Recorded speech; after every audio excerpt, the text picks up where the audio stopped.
You're a fucking coward. Your wife's a hoe, and she has fake tits on her chest, and you're a piece of shit father. Look at me now!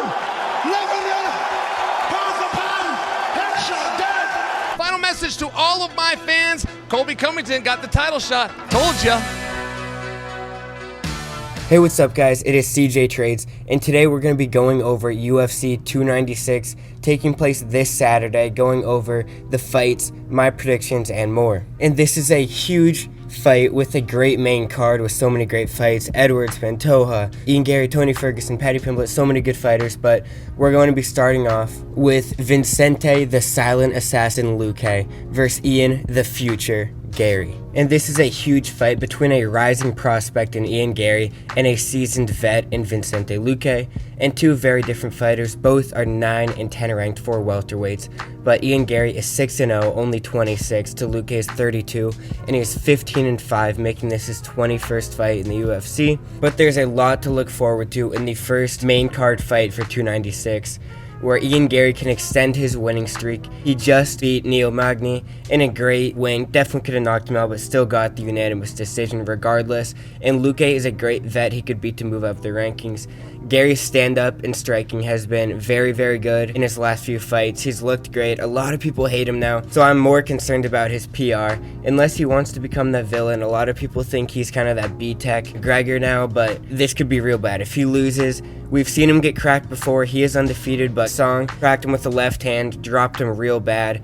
And this could be the worst PR of his career if Luque can do the same. Luque also has a great left hook, something that he could catch Garry off guard with. But besides that, this is definitely Garry's fight to win. And once again, the PR, Garry's wife has not helped the situation at all. They fear for their safety in America. He went private on Twitter. Everyone in the MMA world is kind of making fun of him and his succubus wife.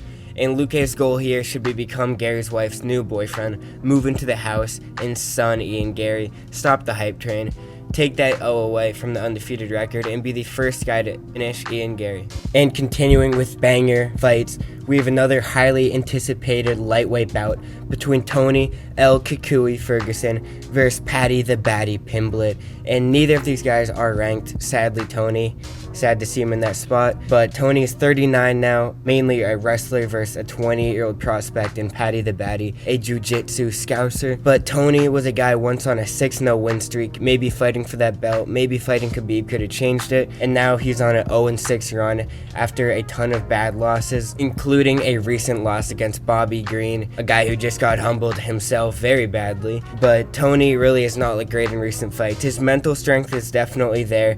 He's been training with David Goggins, someone who might have the best mental strength out of anyone in the world to train with. But Tony's been training hard, vomiting with Goggins, but his body and his style just seems like it's almost shutting down in the ring.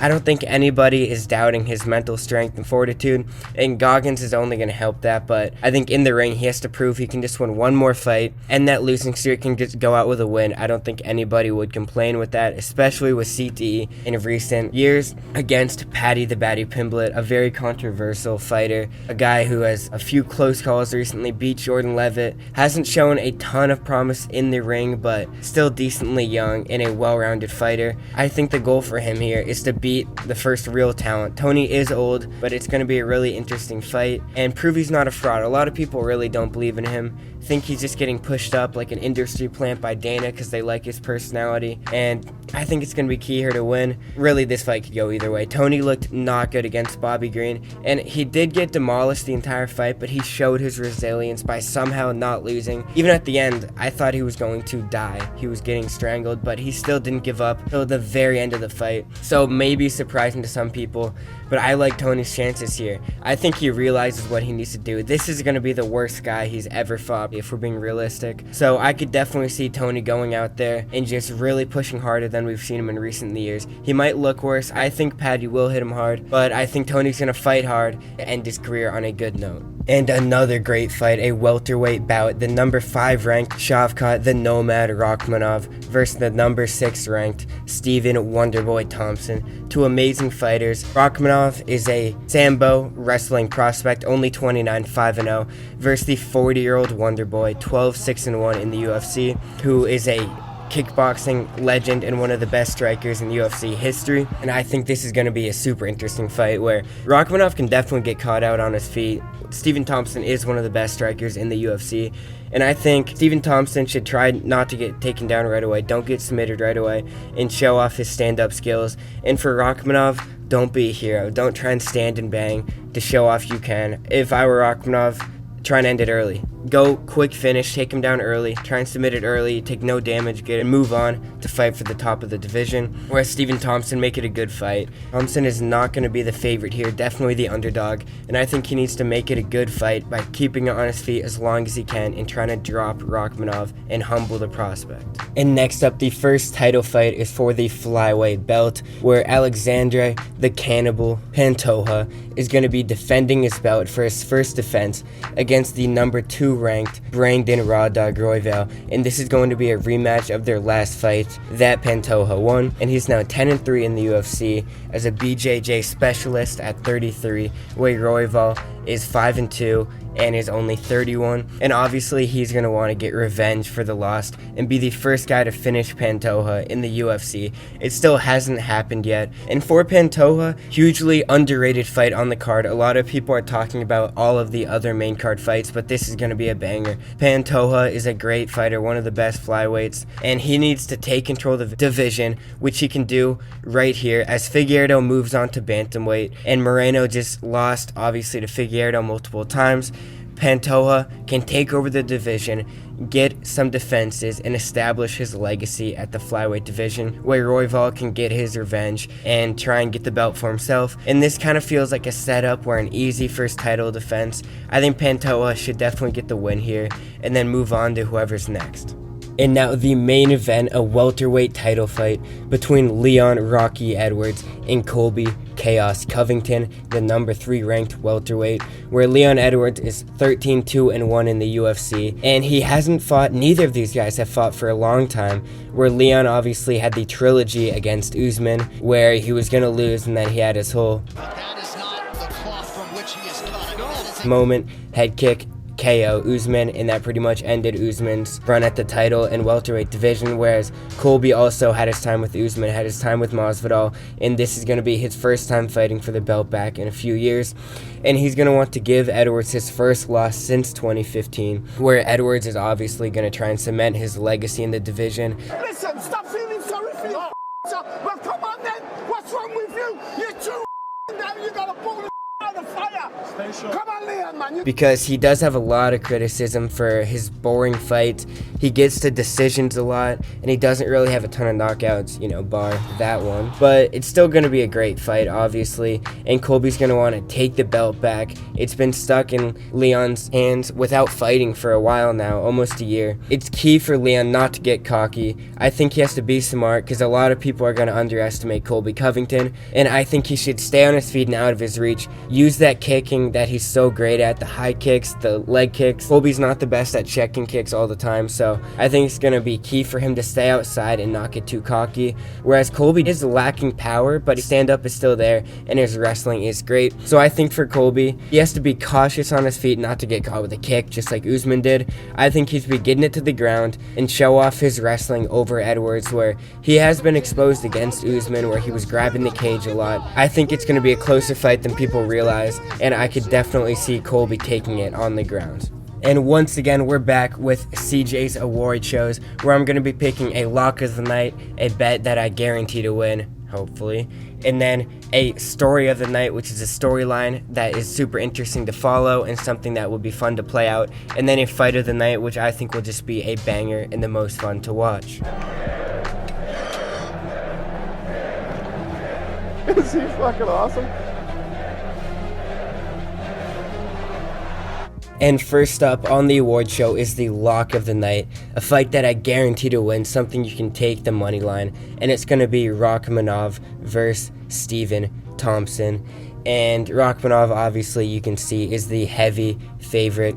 And something interesting about this fight, obviously, a very good wrestler versus a very good striker.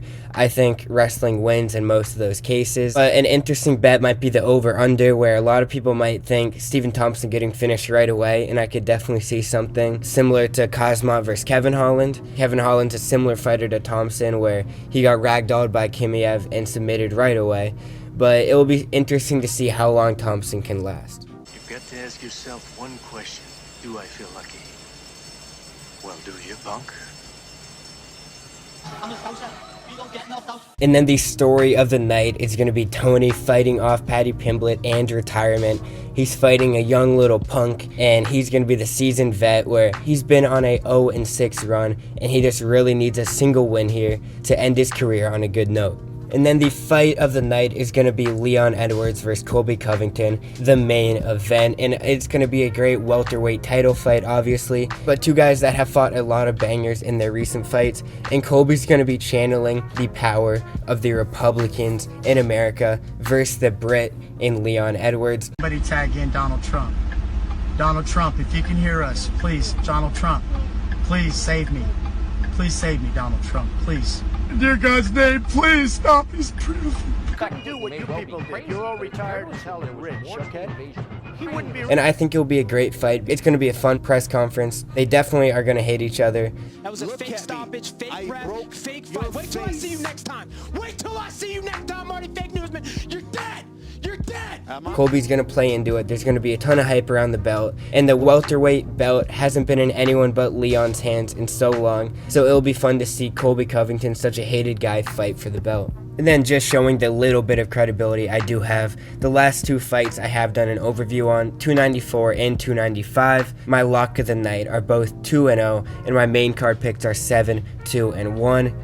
Thanks a lot, Johnny Walker. But anyway, I'm on a roll. I hope I can continue this run. And once again, I'll be going over my prelim picks. There's so many good prelims on this card. They have Durden, Jacoby on the early prelims, Cody Garbrandt fighting on the prelims, and Josh Emmett is fighting Thug Nasty, who stepped up after Giga went down to a groin injury. So a lot of great fights to look out for, and definitely don't miss these prelims. And now my predictions for the main card. We'll start off at the bottom with the 5th and first fight on the card, which is Luque versus Garry, a welterweight matchup. I think Gary's going to get the win. Luque has good knockout power, can catch Garry with a left hook, but I think Ian Garry's just been on a roll. He has great stand-up, good enough grappling, good takedown defense. I think Garry will probably knock him out, but I would say Garry by decision officially. And then the second fight is Ferguson versus Paddy Pimblett, and a lot of people are taking Paddy here. They think Tony's too old, and I'm on that side. I bet on Bobby against Tony Ferguson,